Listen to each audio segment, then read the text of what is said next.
how to make it work. We're just gonna keep doing it and cut it out whenever.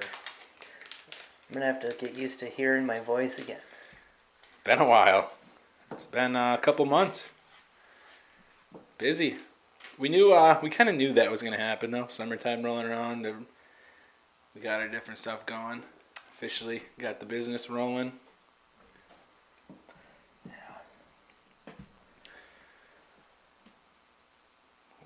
Are we wasting these? No.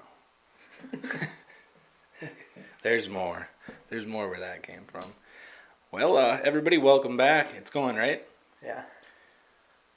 It is November 4th, and we are back in action for the winter, for sure. Hopefully weekly, at least bi-weekly. I mean, we'll figure out time at least to get that done, even if it's a quick hour. For as much as we have a couple we can post, too, from... I was going to say, as much shit as we have just sitting there that we're like, we can't post that one. We don't even have to do one for like a year. Yeah, we have a lot of things that we... So it's not that we haven't done them. Well, we didn't really do many this winter, but we did a lot this summer. Or yeah, sorry. We didn't do a lot this summer, but we did a lot throughout the winter last year. And we just... people are asking, like, oh, you guys haven't done one for a while, or you haven't posted. It's like, yeah, we've been focusing on other stuff where we just haven't really posted. But we do have a lot that we could post, but it just takes a lot of editing, and we haven't had the time to do that yet. So this winter we'll make it a priority and probably throw some of them up. Even if they're a little bit shorter clips, we'll at least have something for you guys.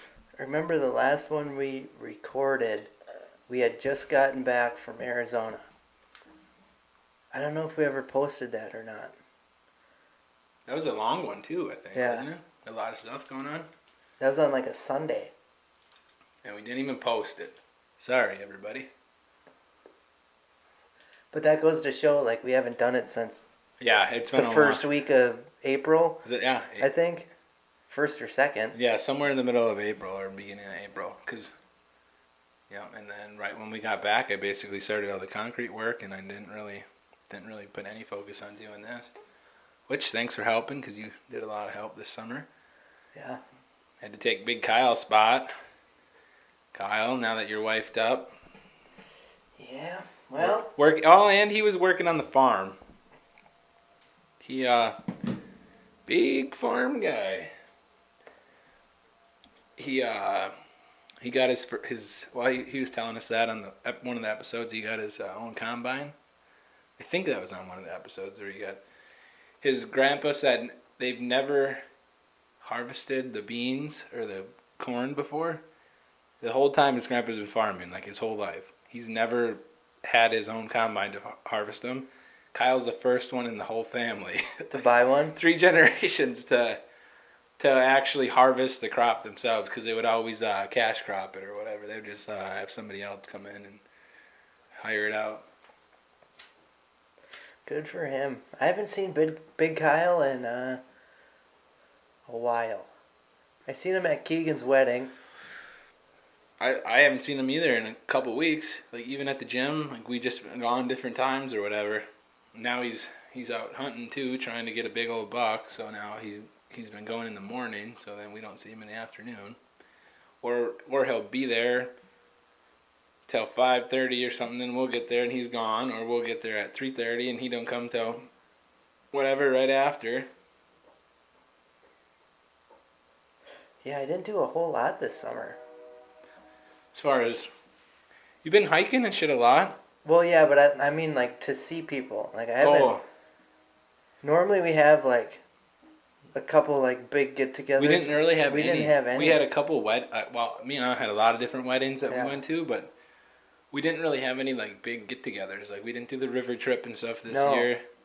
But I feel like we did a lot. We worked a lot, though. Even on the weekends, you were helping me. A lot. Saturdays, even Sundays. I think every Sunday in July, besides the first Sunday, into August, I was working Sundays. Yeah. That usually I try not to do, but it just happened to be that way. And then I think it was the shortages and shit that kind of threw. Yeah, that was right in that time. July, yeah. Right when we were doing that driveway in El Dorado. From then on, Yeah, we were every Sunday in the did middle of August. We did that one in Ripon where we poured it Friday and then we tore it. We went and stripped it, cut it. Stripped it and cut it. Yep. And then we went to El Dorado, and that homeowner's like, "You're not tearing out today, are you?" And we're like, "Yeah, that's what we talked about." And they're like, "Well, we have like 50 people coming for a garage party." It's like, oh, fuck. Well, son of a bitch. Yeah, stuff like that just throws a loop in it. But ever since, like, that was the start of, like... when it gets busy. Saturday, Sunday. Yeah. Yeah, it gets busy then. Usually July, right around July, it just goes nuts. And then at the end of the fall here, it's just nonstop because you're trying to finish everything up before the season's over. You don't know when the weather's going to get shitty. Like, oh, that train horn might get in. I like when that's going on, but... It don't come through very often, does it? Every night I think I hear it. Oh, really? Yeah. Yeah, like end of the fall gets really busy, but... This year with there's a concrete shortage, so that was pretty tough. Like, 'cause then you have stuff set up, but then it's getting pushed back, and then like, or you're just sitting there waiting for it, and then they're 2 hours late, and then like they really fuck up your time. Like that was really annoying. The worst is when you're sitting there.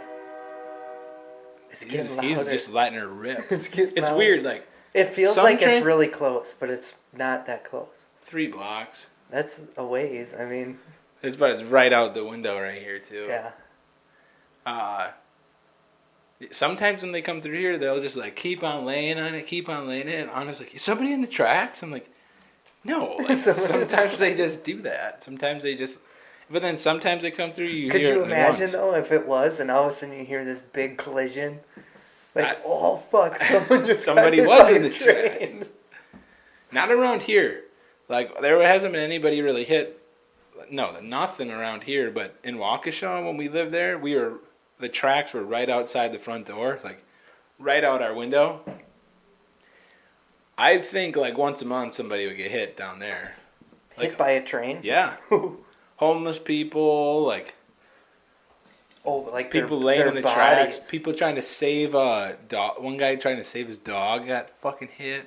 Oh, but like a person. Yeah. Like, I was thinking like the car would get hit. No, just like where they stall out on the tracks. No, just people. Like people just on the tracks. Like there was a big like safety thing we had to do with the tracks being right on campus. It's weird because the tracks like split campus, so it was always a big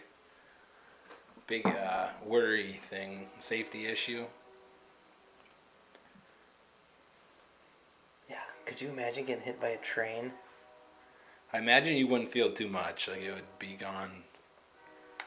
Well, I guess it depends how you get hit. Like, you could almost get severed and be there for a couple minutes. Yeah. Or just your legs. Yeah. Like, you would want to hope your head got, like, hit. Oh, that'd be bad, dude. Yeah. Then what happens? There'd be times where we would have class and you couldn't even get to class because the train couldn't get across. Seriously, you'd miss the class because it would just be sitting there for 3 hours. Not moving. Not moving. Can't get across. Yeah, because in Waukesha, there must be like a station right there because the train's never like booking through there. Mm-hmm. And they're always like slow or backing up. And that's how it is up by my parents too. On N. They load in North Fond du Lac there. Mm-hmm. So they're always backed up across N. And then you can't get across like some of the roads back by the lake there. You just sit there forever. One time when we were snowmobiling, we sat there for like 2 hours in the fucking cold, just waiting for this thing to go, because that was the only way around. And you went like all the way down to the lake, and you never know when they're gonna leave. All of a sudden, you go loop all the way around, and then they leave. Yeah, because like my aunt and uncle and my cousins, they had a place in Sussex. Now I have another cousin that lives there, but in Sussex. But when we were in Sussex, their backyard butted up to like a train track, so we'd go like down there and like watch them go by, like when you're right next to them, and those things were always booking, dude. Yeah, like, flying. Had to have been going like 50. That's why they can't stop. Yeah, like, but then like around Fond du Lac, Van Dyne area, slow, or Waukesha, they're always like creeping along, but then there's some parts that they're just like It's got to be like where they're probably just switching cars and all that. Like, Yeah. these ones go really slow because the feed mill's right here. Sometimes they're stopped there, and then they go to Ripon. So they're kind of going slow because they're going to stop right in Ripon, and then they switch out like carts or empty carts at the feed mill. So they go pretty slow right through here. We went to a wedding one time, and one of the groomsmen, right? Who's the one that's getting married? What are you talking Not the groom, not the groomsman, but the groom? The groom, yeah. I don't know how I was going blank on me there. He used to. They would chase trains. Chase them? And everybody in his wedding party, he met him at college, and they were all roommates. All of them chased trains. They were like these fanatics of like, if this train was coming through, they would follow the fucker all the way to Egypt. Like they'll literally chase trains down to St. Louis from Wisconsin. Chase? They just drive and take pictures and videos of them. Because they're train enthusiasts. Yeah. And they're like, oh, that's a X90, yeah, whatever. and they just chase it. Yeah, and I've seen that on YouTube. Yeah, it's like, and they'll set their cameras up on bipods and just take pictures of it, Yeah. and then they'll get in the car, fucking chase it to the next spot, and I'm like... You knew people that did that? We went to a wedding, and these people were talking about it, and they're just like, they were like nerdy about it, they were just so fired up, and I'm like, that's so interesting. Like, yeah. Who does that?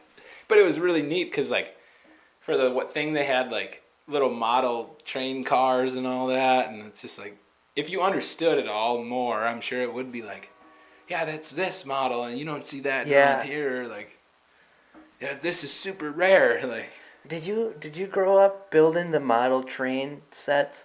Dude, I had one that used to do this little steam. Really? Yeah, around the Christmas tree. Yeah. Like yeah, you could do it around there. Yeah, that's how we would do it, kind of. And it would. Yeah, and it was like a remote control. Yeah, and then we also had. I was listening to one of Andy's podcast a couple of weeks ago. He was talking about, remember them little tracks that you'd hold the remote and you'd put the car on it, almost like a magnetic track, and then you would click the button and it could pick how fast it was going to go around the track. Oh yeah. We had one of those. We'd set that up in the basement. My dad had that. Did you have the one where it had I had one where there was two wheels that connected to like a battery. Two like rubber wheels that would catch the car. Hot Wheels. Then you'd do like a loop, and then you did like a round circuit, and then you would hit that again, and it would shoot it around the loop, and then. Yep, we had that. We went to one spot where they actually had a track, like in the store, and you would sit by behind the glass, and you would race the cars. Really? Yeah, that was fucking cool because they were like model car size, not like the mini ones like that we had on the little track, but they were like.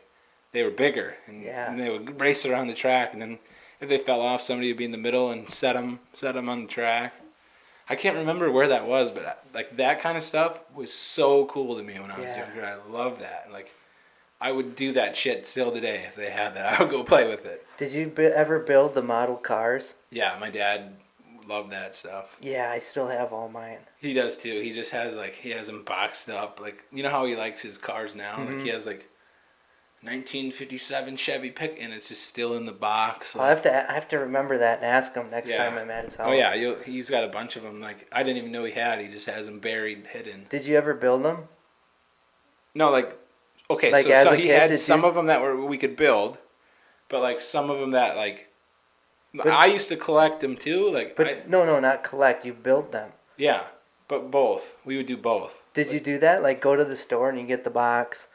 And it's just the packaging just shows what car you're building. And then you had to hot glue it and all that. Yeah, it had you bought this plastic cement glue for it. Yeah. And you'd have to glue all the interior, all the whole frame. It was almost like you were building it from complete. Yeah, but then it's just the frame of the car was just this blank gray. Yes. Plastic. Yep. And you had to paint it. Yep. And I remember some of them I would spray paint, and then if I wanted to put stripes in it, I'd have to tape off what I wanted, and then some of them I hand painted flames coming down the sides. I bet my dad has a couple that he still has them, where it's he hand painted them and still has them. But you did that too? Yeah. That was so much fun. Yeah, he would do it. He would just be sitting at the table, and he would work on it. Yeah, I'd be interesting to go through some of his stuff and see. He'd love that. It's probably all buried in the furnace room or something. Be like, oh, I think I got it in here somewhere. I used to collect like all the Fast and the Furious model cars. Oh, but like the full size model ones that are. Oh, like, yeah, the big metal ones. Yeah. Yeah, and they were all metal. Like I had a bunch of them. I probably had almost like every fucking one. The doors would open. Yeah. The wheel would turn as you would like. Do you ever have one of those where like you could reach in and you turn the steering wheel and the wheels would turn? It had all the mirrors, the details, all of it. Yep. All my mirrors would always fucking get fault. Dude, when my mom would change my room around sometimes when I was younger, because she would just go clean and fucking shit would just be moved. That was one thing I could not stand. If she moved all my cars, because I always had them set up, like, dude, that was like a trigger to me. I fucking hated that. I hated it. Oh, I would get so pissed, like, because I just had everything. I was so detailed about how all of them were. It has their spot. Yeah, and I'd clean them a certain way, and like it took a whole shelf. Easily could go like. You still have all of them? Somewhere, and I'm probably in a tote just full. And then I would have some that you wouldn't open, like I would just leave them in a box. Yeah. Did you ever put shit on like the outside of your door, like your stickers? bedroom, like stickers, or you could tape things to it? We do like weird like random stickers or something. Because for a while I shared a room with Jordan and Isaac, but then when it was mine, I never really did. I had a lot of posters. Yeah. Like cars or chicks, like different posters. Oh, mine were all band posters. Yeah, mine were a lot of car posters. Remember, you'd go to like the book fair. I'd get any car poster and then throw that up. I remember I used to go to like Hot Topic was one that had good posters. Yeah. I'd get band posters of like bands that I liked. And I had a lot of like basketball ones. I got big into the Celtics in like middle school. Yep, I remember that. And I remember when they won. Well, like I followed Ray Allen or whatever since he was with the Bucks. Yeah. And then when he joined the Celtics, I was in middle school, and they went to the finals that year. And I remember like getting the newspaper, like the reporter or whatever my parents would get, and I cut out all the newspaper articles and the pictures, and I hung them all on the outside of my door. Well, one day I was being like a cockhead to my mom, and she got mad at me, and she ripped them all down, and I started crying. Oh, dude. yeah. I was that was a trigger. Like, too far, Mom. Yeah, definitely. That is way too far. I was probably like maybe even in high school at that point. Dude, that was what I mean. Like, that was one of my triggers. If she would move my shit like that, I hated it. Like, now if Anna came and moved all my stuff, I'd be like, oh, whatever. Like, I don't care. Like, but that was like my collectible thing where I was just, do not touch it. I don't really have anything like that now. I have a lot of different books and shit that sit up, but I think my focus is just more like it's much different now. Like it's just. Well, growing up, it's like your room is your sanctuary. Like that's your place. Yeah. So then someone came in and like violated your space almost. Yeah, definitely. Because I still would see that with my sisters. Like all my sisters, that was the same way. Like they always had their, like, don't go in my room. Or, yeah. It's like you go in the room and it's just like Riley's is just like perfectly nice. There's like nothing even laying around. Get out of my room. It's like. Yeah, you have so much going on in here. I remember one time, I don't remember how old I was, but I had been pretty young, and I was hanging out with my older cousin, and she was younger than my other cousin, so her brother, and he was gone, and me and her were just hanging out. I had to have been like, I don't remember why we were there, like a family function or something, and she was like, oh, he's gone, like, let's go in his room, like. That, yeah, like sneaky? Yeah, like, we'll sneak in his room, and, like, we went in there, and, like, she was all excited, like, Never to go Yeah, in there, like, probably. ooh, we're being such rebels going in his room, and I was just like, I was scared. Like, I had to Yeah. have been like, I don't know, 8 or 9 Are we maybe. gonna get yelled at? Yeah. You can tell how excited she is. You're like, fuck, what are we doing wrong? Yeah.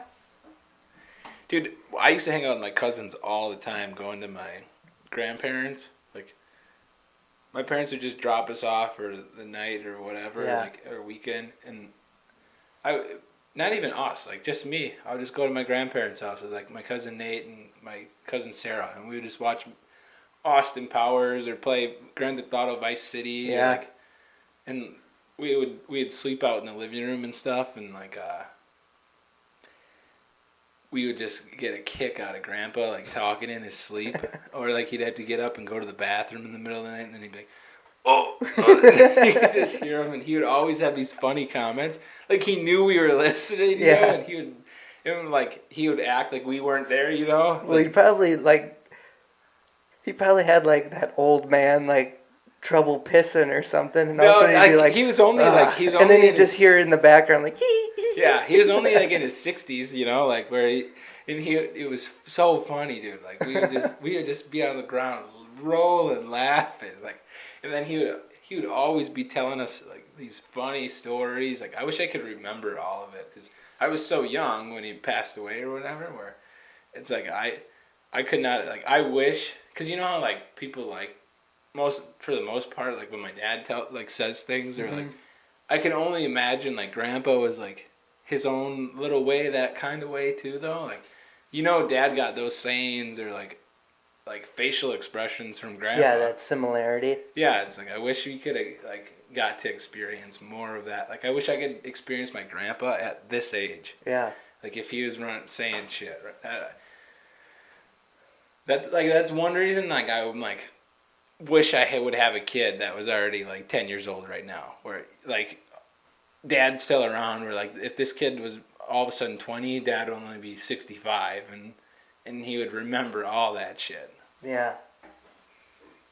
Yeah, because you hear like that Theo Von, that comedian, his dad was like, I want to say he was in his 70s when he was born.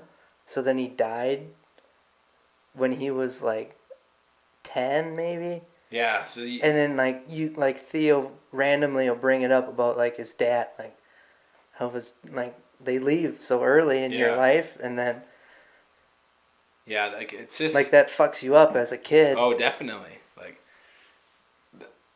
I know a few people where like one of their parents are gone when they were younger, or even both too. Yeah. Where it's just like that would suck ass, dude. And now I'm just hoping they're around so my kids can just get to like see who they were, and then I think that helps understand your parents better too. Like they would understand me and like Anna more, where it's like, oh, that's how their parents were. Like it makes that whole family connection, I think, so much better. Because, dude, I remember my grandparents when they were around, we did so much more as a family. We're like now, we don't ever like get together and do stuff as a family. It's just not. It's not what we do. But growing up, that's what we did all the time. Like Christmas, our whole family was there. My dad's brothers, sisters, all of them there. Like their kids there, their kids there. Everybody was there. Now, nope, we don't do any of that. Yeah. Then you actually get to know your whole family. Now you just see it online and stuff, and it's like you don't even actually get to build like a connection with them. I guess. Are you still pretty close with your cousins or no? Dude, not even close. Like no. I couldn't tell you what half of them or two. Like they all got kids that are like probably 10 years old, and it's like I don't see them. We don't do anything. Yeah.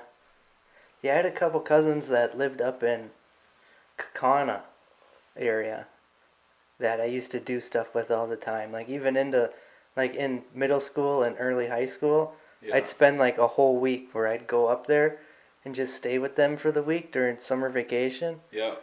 And then, now I don't really see them much. So you don't know the only reason you know what they're doing is like Facebook or Snapchat or something.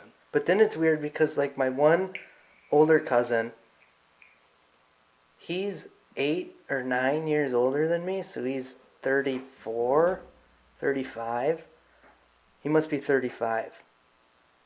And me and him are like he's one of my best friends. Like, once I was 18 and it was like two adults getting together, like, I'd go down by him all the time. Like, his wife, well, his girlfriend at the time, but his wife worked like a graveyard shift. So then he'd be like, yeah, why don't you come down and we'll just hang out. And just play video games. Yeah, you just get to like hang out and you get to, you know. But like growing up, I was never close with him until an adult, and now we like go to concerts and like all my concerts I go to, pretty much always with him. It's interesting, like where that all of a sudden that like connect, like that was where my connection with Nate, my cousin, who's just a couple years older than me, but like I remember he was the one, like he was big into gaming and stuff, and I never really did any like gaming or anything, but then he showed me Grand Theft Auto, and then I would learn Vice City, and and then I played every single Grand Theft Auto game after that. Yeah. And like I still, when they come out with the new one, I'm gonna buy the fucker. I'll buy it. I'll buy a new Xbox if I have to, just to play it. How old were you when you first started playing that? Probably like 8, 9, somewhere in there. Vice City. Yeah, like third grade, 2000s, early 2000s. Yeah. I remember being in like third grade. And it was like, you heard about this game, but you knew that your parents weren't going to let you buy it. Like, I couldn't go buy it, and I needed somebody to buy it for me. Yeah. And I remember this one friend was like, yeah, I got it. And we're like, so we all went there that weekend, like third grade, and played it, and you could like, I think it was Vice City, but it might have been San Andreas. Yeah. Because I remember like, right away, the first thing we did was like, you can beat up hookers. You can get hookers and beat them up. Like, you get a hooker, and then the car's bouncing. Yep. And you're like 8. You're like, what the heck? You're just like looking around, like you kind of know, but you didn't know what they were doing. I think that was why it was so crazy. It's like it was the first game that was like that, and you were so young at the time. You're like, you kind of had an idea of what was going on, but you're like, this shouldn't be happening. Yeah, dude. Car's bouncing away. All of a sudden, she gets out. You see her money go down. He's like, watch this. Gets out of the car, takes his gun, and shoots her, gets his money back, and just gets in the car and drives away. And I thought that was the funniest. To this day, I'm like, that's all I want to do on that game, is just go get hookers and then kill them. That was because it was one of the first like free roam, like wild games like that, where you could drive, you could get chased by cops, you could like cops and robbers. Like as a kid, you play that all the time, but now all of a sudden you're playing a game and you're like, what? Like, holy shit. Like, it seems so real, like the graphics. I don't think I actually did the missions. Did you? Not on the early ones. Not on Vice City. On San Andreas, my brother Isaac would always do the missions, and I would watch because he was always so much better. Like, he was a little older than I was. He was better at games. He would do it, and then I would watch, and then I would go do like the free roam mode. CJ was the guy, and the Grove Street gang, and they had that little house, and dude, I loved those games. And we played that one a lot, and then they came out, Kevin showed me Grand Theft Auto 4 when you were in New York or Albany or whatever, and the graphics on that, it was just like, oh my, every time Grand Theft Auto came out, they were always ahead of everybody else with graphics. So when you played it, you're like, holy shit, like this is crazy. And like the damage on the cars and like the cars themselves and how they would drive, they were just so far ahead of everything. And then just like everything about the game was just nuts. And then they came out with Grand Theft Auto 5 when we were in high school. Yeah, I remember that one. When they came out with that, the graphics for that was just blew everybody away. I remember there's multiple of us that took off of school and we sat and we played through the story mode in like 4 days. I completed that game because I never have ever skipped school to play a game, dude. Like kids would skip and play COD and do. When they came out with that, I'm like, oh my god, this is insane. And like Stefan, I remember. Yep. And then at that time you could talk on the headset. On the headsets, yep. So then everybody would be talking. Did you get to this mission yet? No, don't tell me, tell me. And you could, like, when they came out with that, the graphics were crazy good, but so was the storyline. That's, like, they just set themselves apart. That one, you had 3 different characters. Yep, and that was just, it was crazy. I can't wait for the next one. They're coming out with another one soon. Oh, really? 6. Because it's been years now Yeah. since 5 came out. And they've been developing this one since they basically let that. They have, I think what they had is a team of developers working on 6 right when they brought 5 out. And then they had people working on the online mode. Yeah, that was dumb. Yeah, that they put a lot of effort and money into that, and they made a shitload of money. Well, that went back into developing this next one. Mm-hmm. So I'm hoping, like I said, if I can't get it for Xbox 360 because I don't buy. No, you won't be able to. So yeah, I can't buy it. Like, I'll buy. I will go buy a console. Yeah. Just to play this game. Yeah. Like, and I'm not a gamer. You know that. Yeah. Like, I will do that to play this one. Because I just know it's gonna be gonna be insane. Did you ever play Red Dead Redemption? Yes. That Michael Blecko got me into that too. That's by the same developers at like Rockstar Game or whatever. And that one was awesome because that was like Wild West Grand Theft Auto. Yep. You had to ride horses around. Big map. Yeah. There was a good storyline. I never really played the story. I just kind of played on like. Well, I guess I did play the storyline, but I would just free roam and do all like. It was, like you said, a Wild West version where it was just super neat to. And that's the second game in the series, I think, because there's a PS2 game. I forget what it's called, but there's a PS2 game that is like the prequel to that. So that's like the second game of it, but I never played that one. My one cousin did, but I don't. I wonder what because we find these things so interesting, especially a few years ago, because it was the first of that kind of style game, graphics. What's going to happen when they get VR and it's just so in the new chips and how like you go from like 4K to 8K like to where it's just like it's so crazy. Well, they're talking about like with that you're not going to wear, it's called augmented reality. Have you heard of that? I think it's instead of big goggles, it's like glasses like I'm wearing. Yeah. So the algorithms of the AI are so smart, it'll know your habits. So I'll put my glasses on and it doesn't look like I'm watching anything, but like here, if I wanted to, instead of being in this room, I wanted to be somewhere else, like on the top of a mountain or in a stadium or wherever, I can change that surrounding, but I'm really here and everything else is in like, we're still at the table talking to you, but everything around me, the glasses are changing. And you can do that with anything, really. I think it's called augmented reality. It's crazy what technology's starting to do. But then I think like with that whole like Neuralink that Elon's coming out with, I think that's going to end up being a chip that you put in your brain. As of now, it is. Instead of the glasses, they're just going to put that in your brain because think about it, like the internet is everywhere. Your phone is just the antenna to receive it, or like the glasses or the goggles are just the antenna to receive it. So they put that chip in your brain that like can control your brain. The antenna. That's your antenna. So instead of like you just think, like, because Elon was saying how you won't even need to vocally communicate. You'll be able to just communicate through thought. You and I will not have to actually talk. So if I wanted to, like, I'm like, who is that actor I'm watching on TV? What did he star in? I can just think, and it'll access the internet and be like, Google it. Like, this is his movie list or whatever. It'll be interesting how they'll be able to get that to communicate correctly where it won't be like like cutting things out. Because I know right now they're using it for like PTSD, like those kinds of things to like short circuit it. So like when that comes up, it just like it stops it from activating where it's like bringing the emotions of sadness. Yeah. And like it'll be interesting to see how they actually. I think they'll get there though. No, they're going to. Like So that's what I was telling Anna. I was like AI.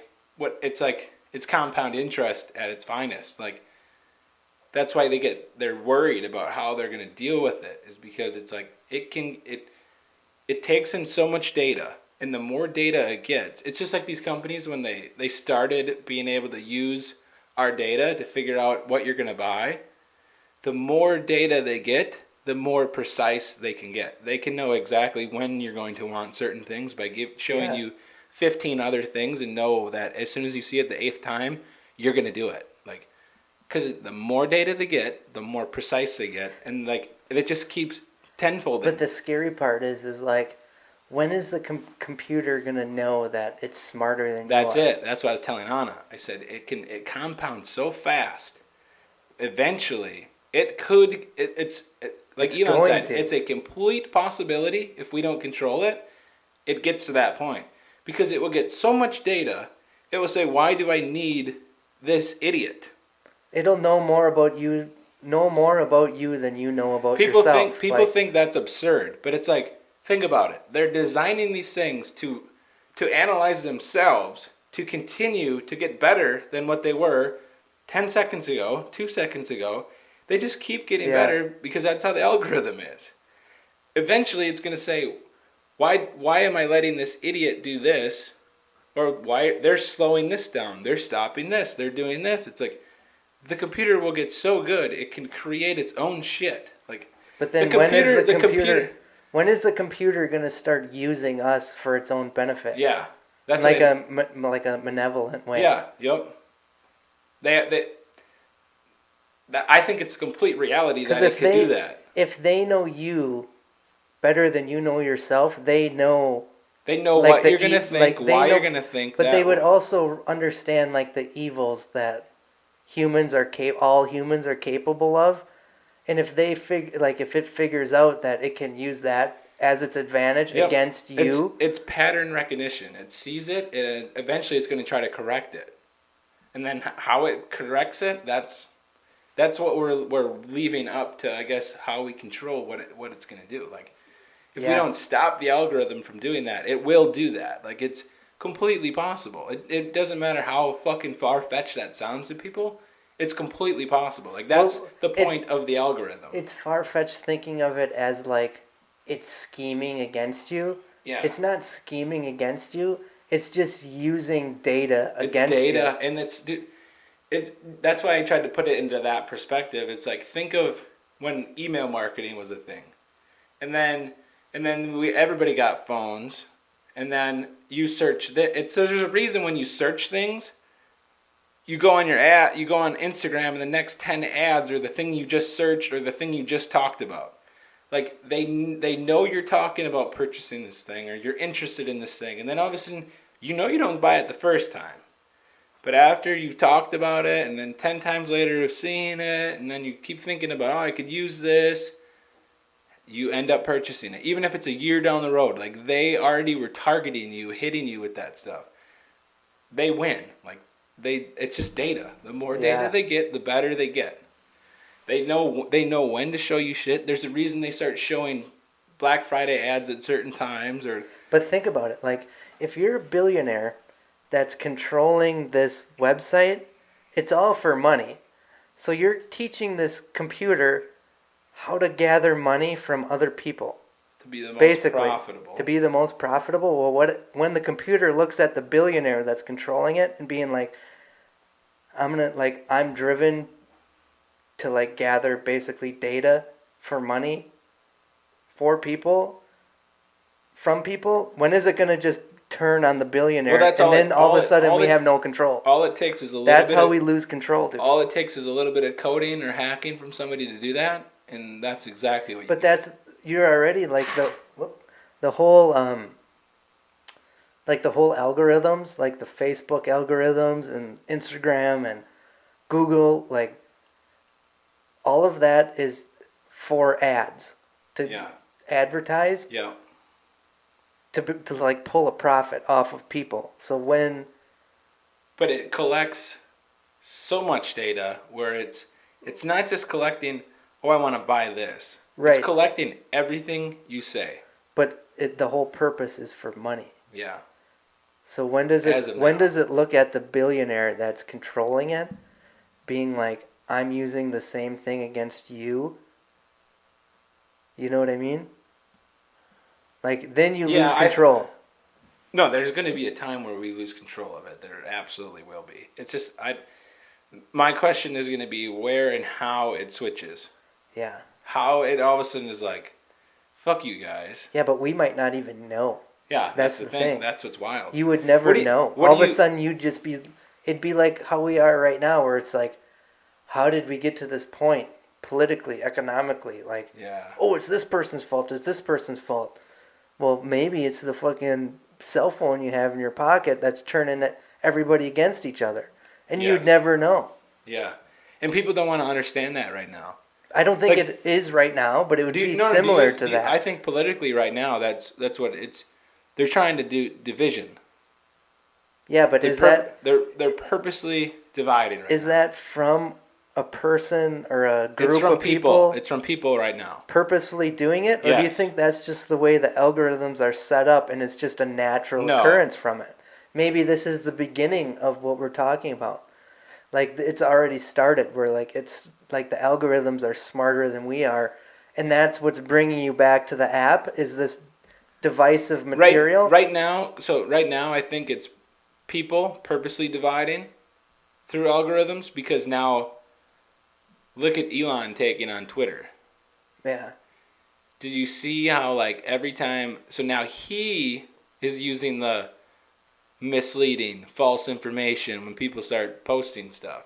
Like, one of the senators or something posted something about free speech and all that, and then he fact-checked them. And the White House itself? Well, technically, you saying this is against the Freedom of Speech Act. Here it is, and then it gives it the Wikipedia definition, and then the White House they deleted that. They took that tweet down, and then now they're being criticized as, why'd you take it away so fast? Like, or did you know that you were purposely putting out this false, like, I think him taking that over is, now, did you see? They're trying to investigate him so basically they're trying to investigate him to shut him down from owning Twitter. And now there's a bunch of lawsuits too, because he fired a bunch of people today. They're trying to say that he didn't give them enough notice. You don't need notice to fire somebody. Yep.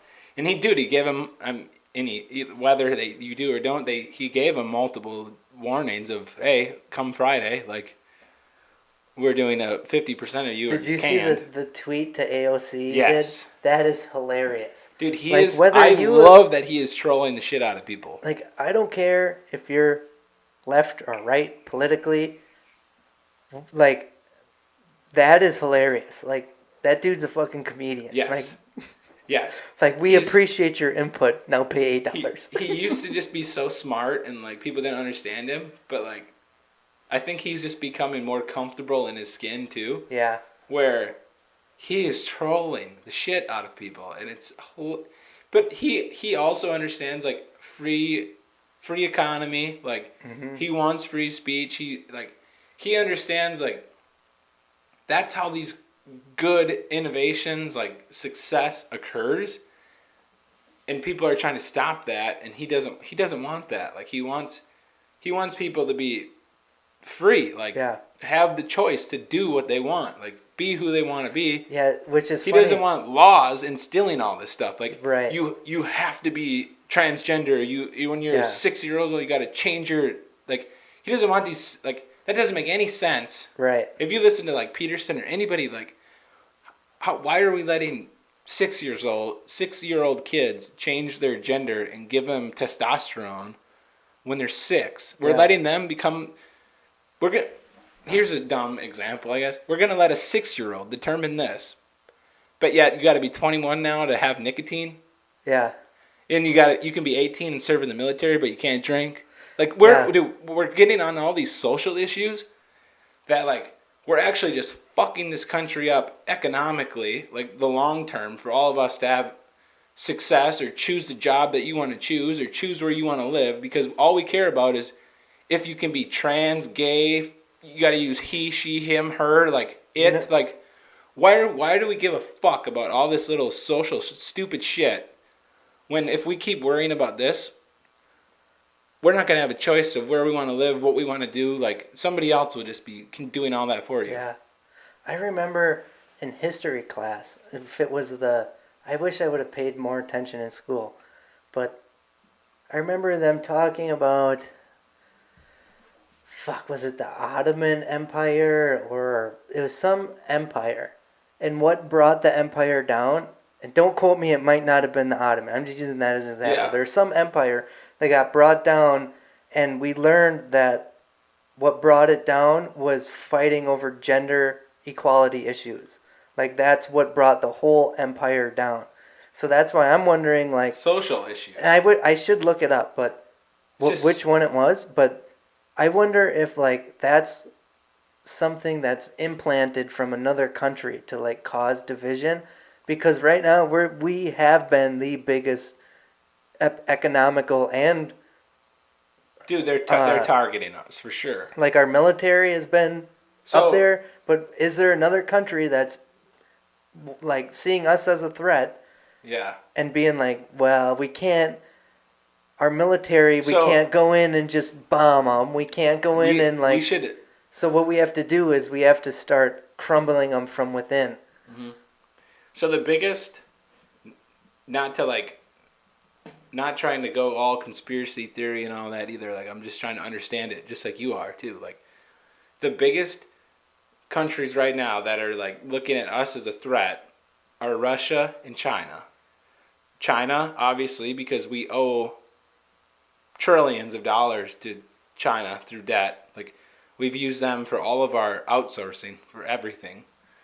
Like our manufacturing, all that, we let China do everything. Yeah, but who's the top 3 in the world? As far as like facing off against the U.S., it's those two. No, in the world. Like who's the top dog in the world? The U.S. is right now. Who's number 2? China's economy, allegedly. But that's where things get shady, is because right now, China, so their GDP thing, where like they were like just skyrocketed. Like you ever hear of like where China had the greatest economy for so long, so many years, or like they just set these records.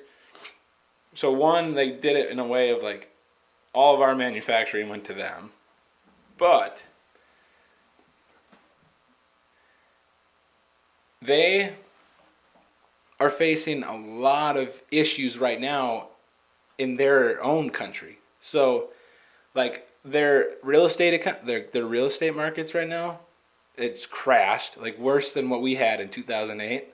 They had all these developers coming. You ever hear of any of this? Mm-mm. They had all these developers coming together, and what was the developers were left onto whatever the city's code was. So the city level would determine if you could build or whatever. Yeah. So they built all these high-rise, like they got all this money from in China. Yeah, all these developers got all this money from the cities, the towns, and then they basically made a big Ponzi scheme. They would use the money from one to do the next one and just keep rolling over. Rob Peter to pay Paul. Yeah, so they did this, and like one company is like known for it.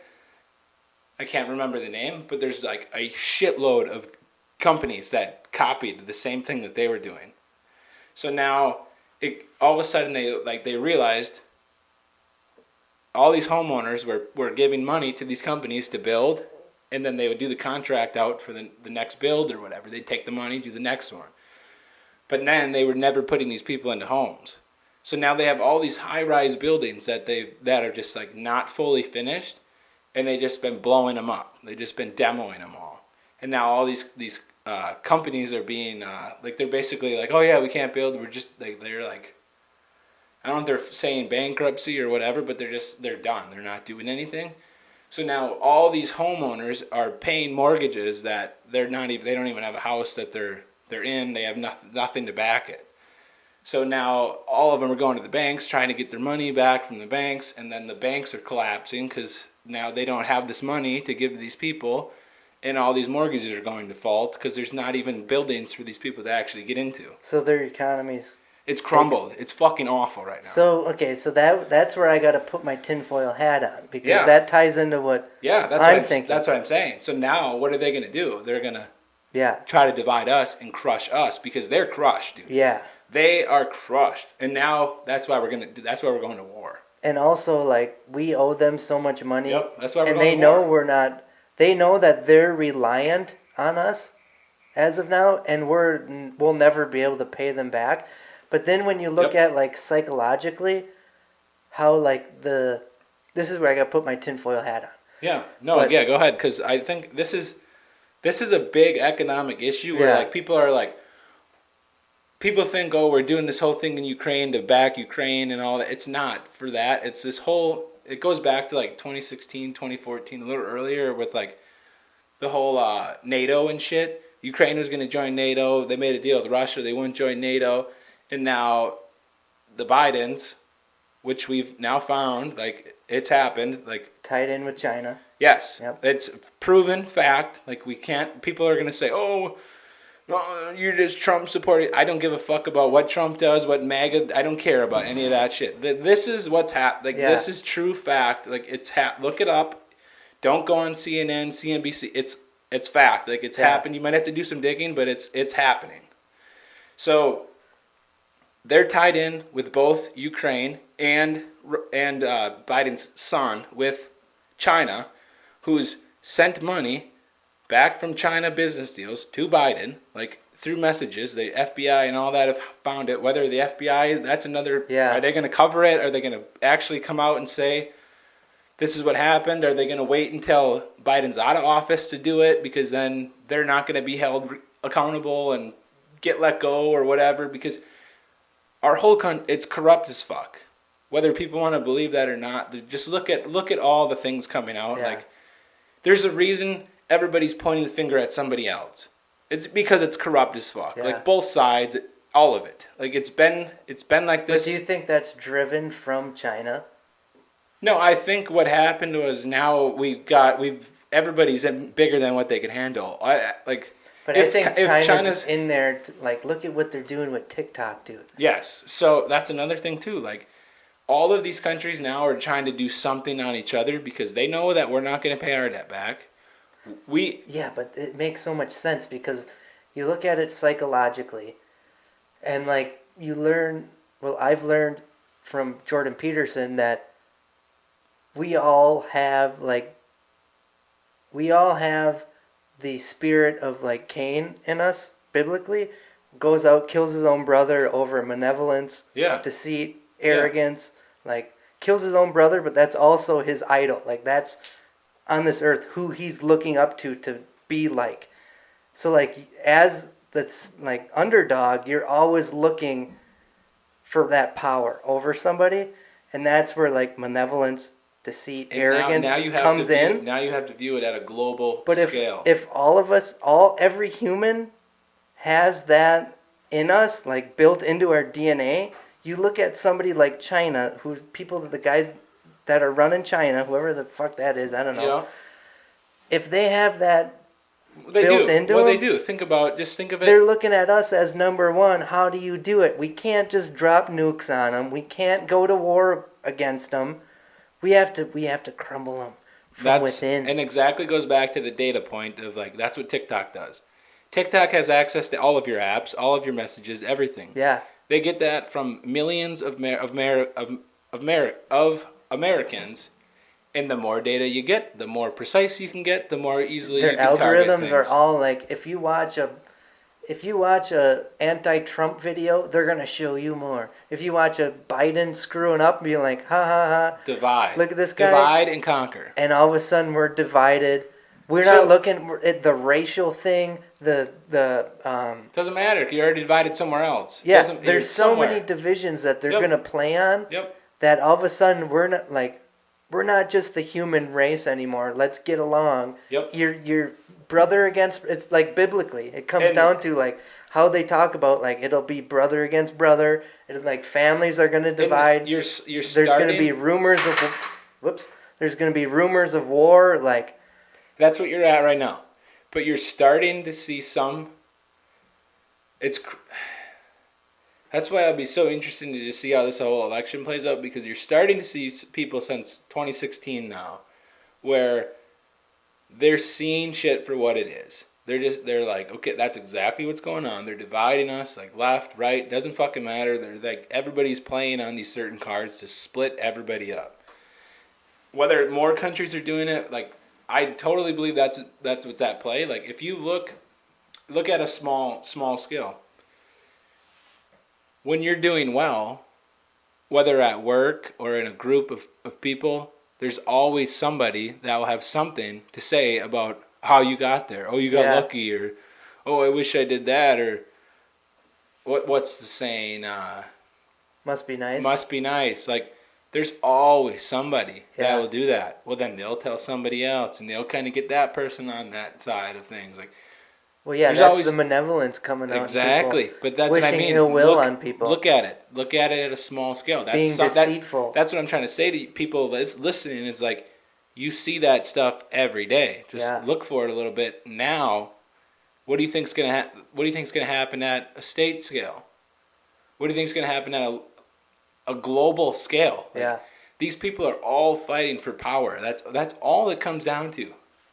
Power and money. And it's not because we're a free economy and these billionaires are out for the small poor people, and they're like, that's what a lot of people think. Oh, the government's gonna save you. They're not gonna fucking save you. Like, they're using you as a pawn. Yes, basically they're using your emotions to further divide and put themselves in this pedestal. So you keep voting them into power and paying them, and they're making all this money off your ignorance. They're gonna play into that because they want you dumb. They want you overweight. Because if you're overweight, you're most likely not moving around, being a human. You're gonna become depressed, sitting inside, not getting sunlight. That's what they want. Locked into your TV, which they control what you see. Yep. I mean, it's all It's a power vicious driven. cycle that they create, and they do it on purpose. Yeah. They do it on purpose. Pharmaceutical companies do it. Okay, that's another thing too. Like, I just saw pharmaceutical companies. Why are they still in business? Jake Paul actually said that not too long ago. How are they still in business? Because they're giving you these drugs so that you're sick. If they were a good company and they were giving you these drugs, shouldn't they cure your issues? Shouldn't you be good to go? No, it's always, if you got this side effect, take this pill. Well, then if you got this, take this. And it's a snowball effect. It's been happening since the 50s, and it started with when they came out with the food pyramid. Oh, yeah. Did you know the scientists all got paid off to say that these types of foods are good for you. These types of food are bad for you. It was all getting paid off. I did a project on that. 8 out of the 11, you know how we got to have milk and all this calcium? Mm-hmm. They've been doing studies now where actually the more milk and dairy products that these people have been taking for the calcium benefits, they've actually, the strong bone health, a lot of these, they did it on women specifically. The more dairy that these women were consuming, the more likely they were to have like osteoporosis and different bone diseases. Yeah. 8 out of the 11 people on the FDA, when the whole dairy thing, they kept increasing the amount of dairy you had to have, had some financial tie to the dairy industry. It's all fucking corrupt. You got to analyze everything that you do, and it's just fucked. Like, we shouldn't have to do that. Do you ever look into like Graham Hancock and Randall Carlson on Rogan? Graham, I've heard before. Yeah. So he's a big one on like there's a theory. It's the Younger Dryas impact theory. And like I'm still pretty fresh in like learning about it, but basically it comes down to that 12,000 years ago we got hit by an asteroid or a meteor, and it wiped out advanced civilization, and they believe that advanced civilization was far more technologically advanced than we are today. And it's mind-boggling, the evidence that they bring forward. And Graham has a Netflix series coming out on the 11th of this month. But he's been on Rogan a bunch of times. He has a bunch of books. I'm reading one of his books. Dude, it's crazy. Think about this. So when you talk about something like that, why do people not believe that? Well, because it goes against mainstream science. That's why. And why do we have these teachings and these mainstream stuff?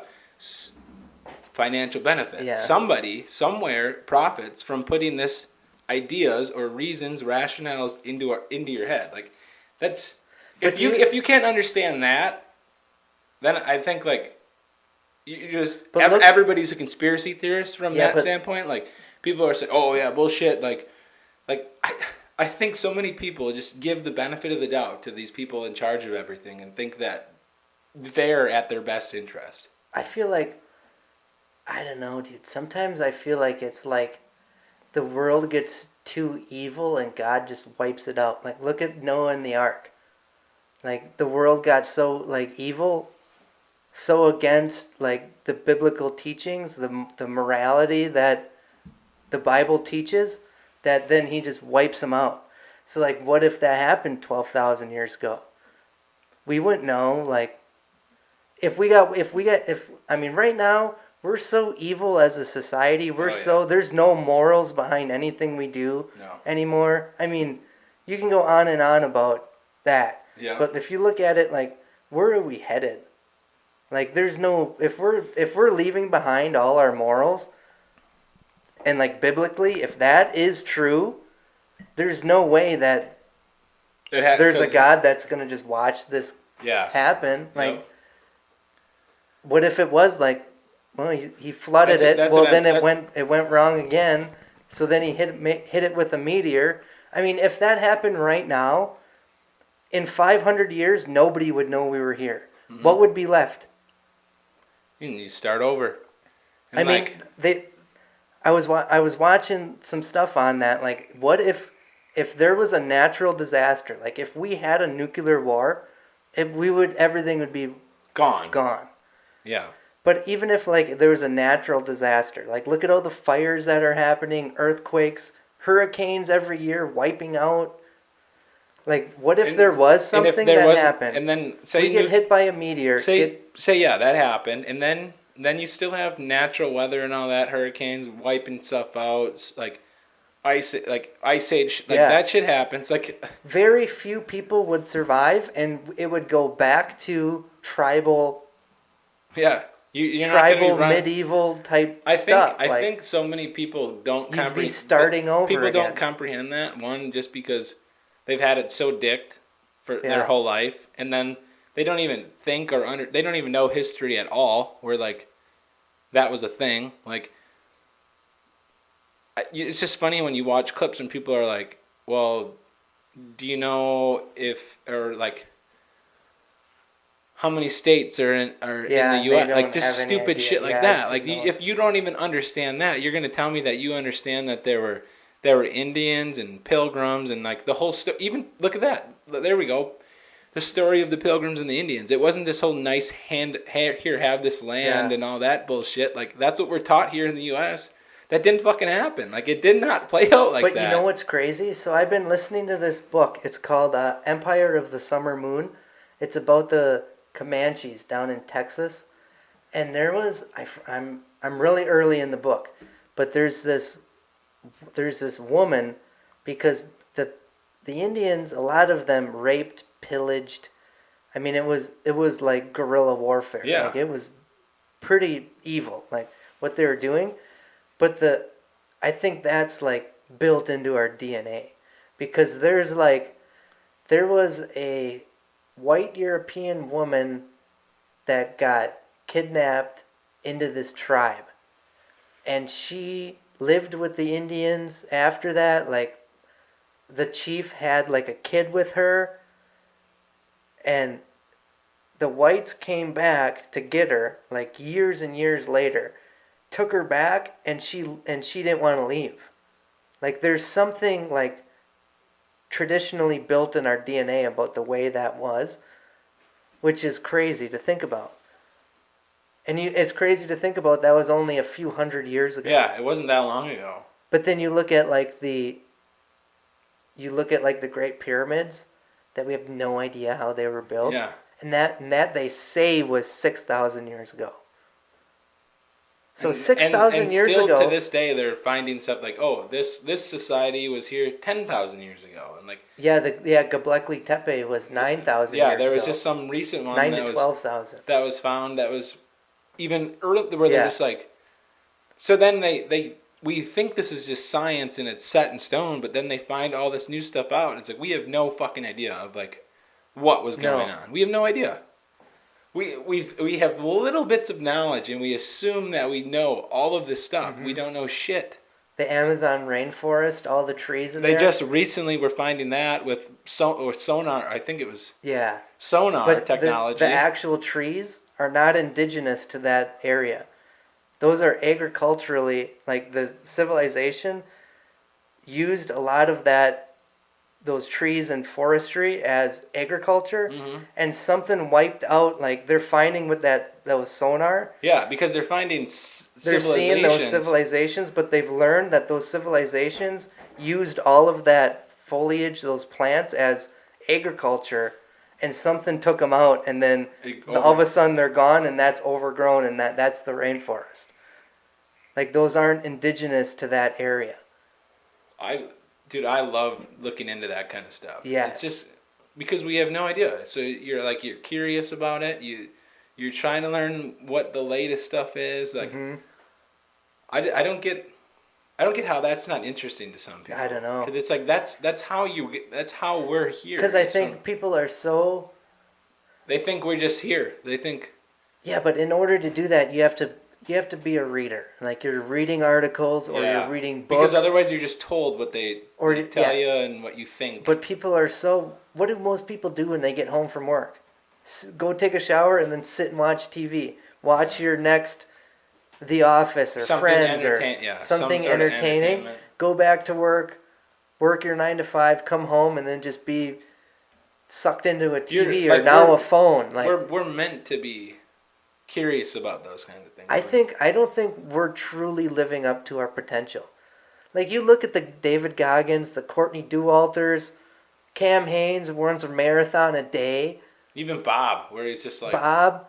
I mean, people do it so effortlessly. I think that's built into everybody. I think that's like, because you look back even a few hundred years when everything was like look at Civil War times. I forget what comedian, but there's a bit about it. Like, it was Shane Gillis. He has a bit about like, yeah, back in the day in the Civil War, like, there was no TV to get the news. So what? There was a guy that walked from Georgia up to North Dakota and be like, yeah, the South, they're really talking some shit down there. Like, then what does the North do? They're like, all right, well, guess I'm going down there to shut those fuckers up. Like, I'm ruining the bit, but like. Yeah, I get what you're saying though. The bit was like, there's a lot of truth to that because it's like, how were people just like, yeah, there was horses and shit, but still you had to go through the treacherous. Lewis and Clark fucking walked it. I mean, now there's the Appalachian Trail, there's the Pacific Crest Trail. The Pacific Crest runs up the west coast from Mexico to Canada. It's like 2,000 miles. The Appalachian Trail runs from Georgia up to the northern point of Maine. And there's thousands of people every year that thru hike it for like 7 months. That's all they do is backpack the whole thing. It's like that. I think that's built into our DNA. And people talk about like that the trail of like how friendly people are. Like hitchhiking's a thing. Like that's what you do to get like your food. So every about 7 days you'll hit a new town, 5 to 7 about. And when you get there, sometimes like the town's like 10 miles away from the trail. So you're not going to walk that 10 into town. You hitchhike, and they call them like trail angels. Yeah. And like it's people that like help you on the trail because it's such a big thing around that area that people like will open their home to you, like give you things like, oh, you're a hiker, here, let's go have a meal, and like take you to their house, and like that's also built into humans. I think that's good. But they all talk about just building the relationships, like the people that are open to all that. But they all talk about how like if you thru hike that and you go back into civilization 5 to 7 months later, like you get so depressed living in civilization. Most of them, that's why like it's called, I forget, there's some like spoken award you get if you thru hike the Pacific Crest, the Appalachian, and the Cross Continental. Maybe there's 3 of them that are big like that, and like now it's like becoming like a thing of like people don't want to live in civilization. They just want to be out doing their own thing in nature. Like, have you noticed, like, say when you go on a trip and all of a sudden you're like, by the end of the trip you're anxious to just kind of get back to normal life. Yeah.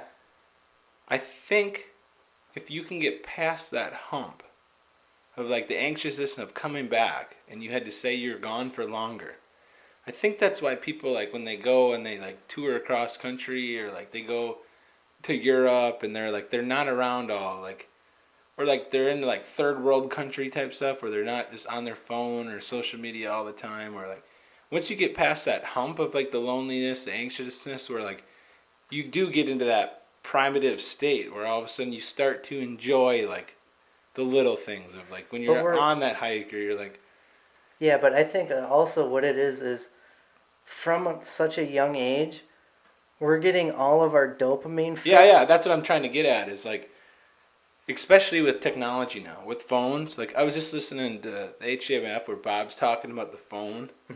He's like it makes you anxious. Yeah, you just all your dopamine is just centered around the phone or your TV or some sort of release where like if you don't have that for a little bit, you start getting anxious because you're not that next hit. It's not coming, or you have to find it elsewhere. Like, yeah, there's no short-term dopamine hit anymore. So long-term versus short-term gratification. What the answer is? Yes. Like, yeah. Everyone's so used to it. So once you're out away from that, like when you're on vacation, typically you're not on your phone. Typically you're not sitting watching movies or TV. Like you're out doing things. Yep. And that's more of like a long-term gratification. So you're not getting that hit. It's like almost. But then when you're back from vacation for a while and you reflect back onto the vacation, you want to go back. Like you remember those memories. The release is like constant when you're doing. But your brain is so wired for that dopamine that once you've been away for like a week, it's like an addict. Yeah. It's like you're associating back in civilization to get your drug of dopamine. Yeah. Like, and your brain is going to... For those of you that I guess don't believe or understand this, I would encourage you to look up Andrew Huberman, Huberman Labs. He is a professor at Stanford, but he on his free time, just for the benefit of society, like the good well-being of us, he does a podcast and he talks about different brain chemistry, neurological impacts, like different drug. Like say he did a series on alcohol, on cannabis, on nicotine, and he does one on dopamine. Look into just listen to how he breaks down and he's really good dopamine release. He really kind of like an idiot like me that has no background. I have no college background. I didn't take any. You didn't no Psych 101 in high school or nothing. I didn't take any AP classes in high school. I took senior gym so that I could get an easy A. You know what I mean? And my dumbass can sit there and be like, that makes I understand what he's saying. And for a while, I would watch all this stuff like throughout high school, like learning all of it, but really put it to use, like be practical about it. Like one of his things that he talks about with dopamine is like porn. I know so many dudes that go on TikTok or Twitter or Pornhub every night, like all the time. That's crazy. That's a constant dopamine release, like where he talks about the negatives of like what that's doing for you. Yeah. You have to fight, dude. I know multiple people that they couldn't go 4 or 5 days without watching porn. Like you have to fight, and there's a reason. And this is a dopamine release. Like you have to fight. It's an addiction. Like whether you want to accept that or not, it's an addiction. Like you are addicted to it. Like your brain literally tricks you. Yes. It's the same way how you can get addicted to people, or like a relationship. Like yes, and because I was just reading about that, and it's like when you actually love someone, like you're feeling those feelings for them, and if you end up breaking up with those people, you want to get back together with them so badly. It's literally a lot, even though like you see why you logically, but you still feel those feelings. It's literally your brain tricking you because like when you're in love with somebody, the love chemical is giving off all these oxytocin and dopamine. All these chemicals in your brain, serotonin. So yep, serotonin. And your brain will associate those chemicals with that person, and your brain wants it so bad it'll trick you into associating those chemicals with that person. So it's like I gotta go to that person for those. For a perfect example of that, that is why people on like the dating shows, like whatever Island or whatever, like The Bachelor. Mm-hmm. They didn't. So now when they go on The Bachelor and they do all these fun excursions and this skydiving and they're on the beach and they're doing all this shit, it's because they didn't do all this stuff. But now they associate doing all these things with this person, where the dopamine release triggers the fact they think they're in love with this person because they're actually in love with the events that they were with this person. And like that's a way their brains are actually tricked into thinking that they're falling in love with these people. Mm-hmm. And I'm sure everybody has had some sort of experience where like that's happened to them, where they thought they were just die hard in love, or they were because of all these things that they did with this person. But it's like maybe that was the first time you ever got to do that with somebody. So then you think that that's what the love was, where it wasn't actually the connection you had with them. It was just that you did all these things and you had your brain tricking you into that and like having these releases.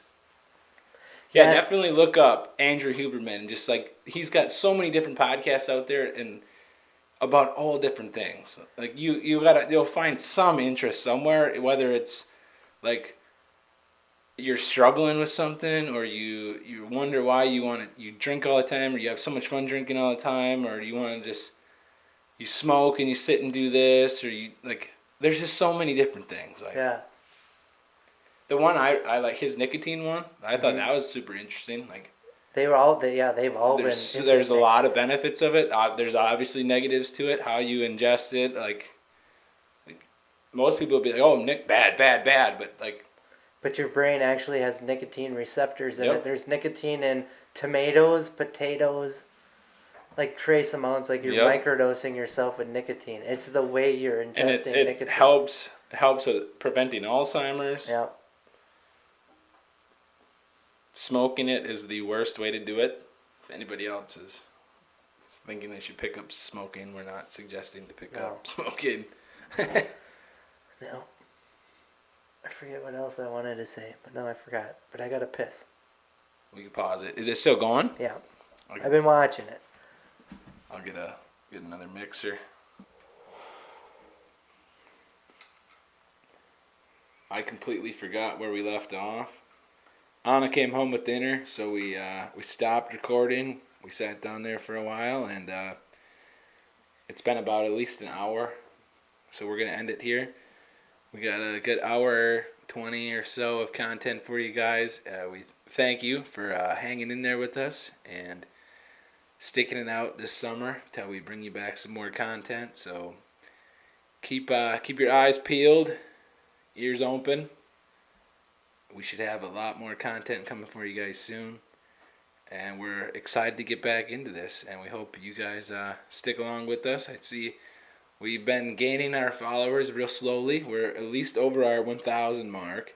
So now we gotta take that and roll with it. And I'd like to do even some little vlog stuff that we do throughout throughout the day or something on a Saturday or whatever, even if we're hunting or whatever. Maybe even we'll show you some work that we've done in the summer. I put some clips together or whatever, just so you guys can kind of see what we're doing with that, and maybe get some updates to the podcast room. We got to change out the table and probably add a couple other things in here. Well, anyways, we'll see you guys on the next one.